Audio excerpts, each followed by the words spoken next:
Welcome to this explainer. Today, we're diving into some absolutely fascinating analysis by former Ambassador Maleeha Lodhi regarding recent U.S. foreign policy. We're going to unpack a very specific behavioral pattern she's identified in how major international conflicts are being handled. Basically, we're looking at the massive, glaring gap between grand diplomatic announcements and the actual follow-through on the ground.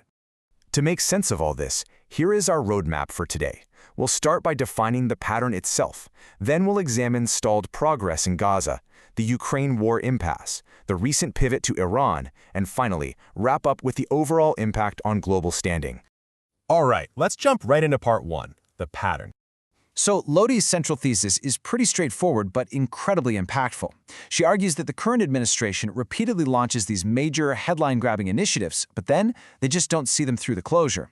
While the media gets totally swept up in the president's personality, Lodhi points out that his actual foreign policy style is defined by these unfinished ventures. It's essentially a habit of making massive waves, dropping a bold plan, and then literally just walking away before the final knot is tied. Now, you might be wondering, what exactly is driving this? Well, the author points to three main culprits. First off, setting wildly unrealistic objectives right out of the gate. Second, exhibiting a notoriously short attention span when those initial goals inevitably get complicated. And third, rather than doing the hard work to grind out a complex solution, they tend to just randomly pivot to a completely new policy area the second they don't get their way. So let's look at how this plays out in the real world in part two, stalled progress in Gaza. The contrast here between the initial promises and the unfunded reality is just staggering.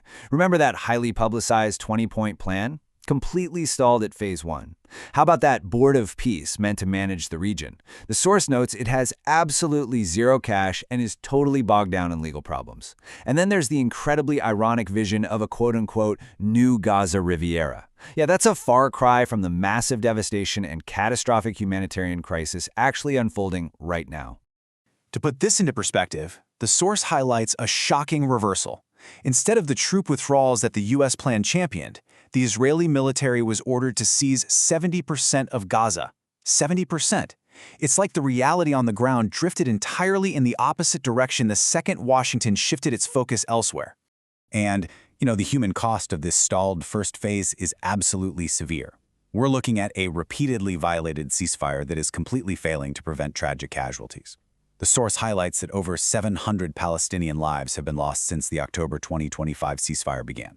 The takeaway here is brutal. When grand diplomatic gestures are just abandoned halfway through, the toll on the ground continues to climb. Let's shift gears to part three, the Ukraine war impasse. We see the exact same pattern here. Just look at this timeline. It maps out a totally erratic diplomatic roller coaster. We start with super high expectations at the August 2025 Alaska summit with Putin, which fails to get a truce. Then, there's a pivot to a separate 20-point plan agreed upon with Ukraine in December. But fast forward to February 2026, peace talks have completely stalled out. It's a massive initial push, a failure to close, and a total loss of momentum. And the tactics during this time? Honestly, it's diplomatic whiplash. The administration insulted Ukrainian leadership and actually paused vital military aid to Kyiv. But wait, at the exact same time, they struck a concurrent minerals deal with them. Meanwhile, they threatened these sweeping sanctions on Russia, but never actually followed through. It's a level of inconsistency that frankly left both warring sides with zero faith in the US-led process. This stagnation is perfectly captured by this recent quote from U.S. Secretary of State Marco Rubio. He said, "Washington isn't interested in endless meetings that lead to nothing." He's essentially acknowledging the peace process has ground to a total halt. The source even reports that President Zelensky has reportedly given up on the U.S. president altogether. Once again, an endeavor promised to be a quick fix has been left completely unfinished. Which brings us to the latest development in part four, the pivot to Iran. So, knowing the history we've just mapped out across Gaza and Ukraine, the author poses a huge question. Can the administration break its own pattern and secure a lasting deal this time? The whole world is basically watching to see if this new focus on Iran is just going to be another item added to the list of half-done ventures. Can they actually stay focused long enough to bring this one to a definitive close? Because right now, the source describes the current situation as a dangerous, no war, no peace impasse. It's a state of diplomatic limbo. And while a pause might seem like a convenient quick fix, leaving things to fester carries massive political and economic costs. It's like leaving a pot boiling on the stove. You can't just walk away. It requires a permanent, lasting deal, not just a fragile ceasefire that's bound to crumble. Finally, let's zoom out for Part 5, Impact on Global Standing. Lodhi concludes that this undeniable pattern has some serious macro-level consequences. When you consistently start things and don't finish them, it sows heavy doubt among allies. I mean, would you trust a promise from someone who never follows through? Worse, it actively encourages adversaries to just wait it out. They realize they don't need to negotiate, they just need to wait until Washington loses interest.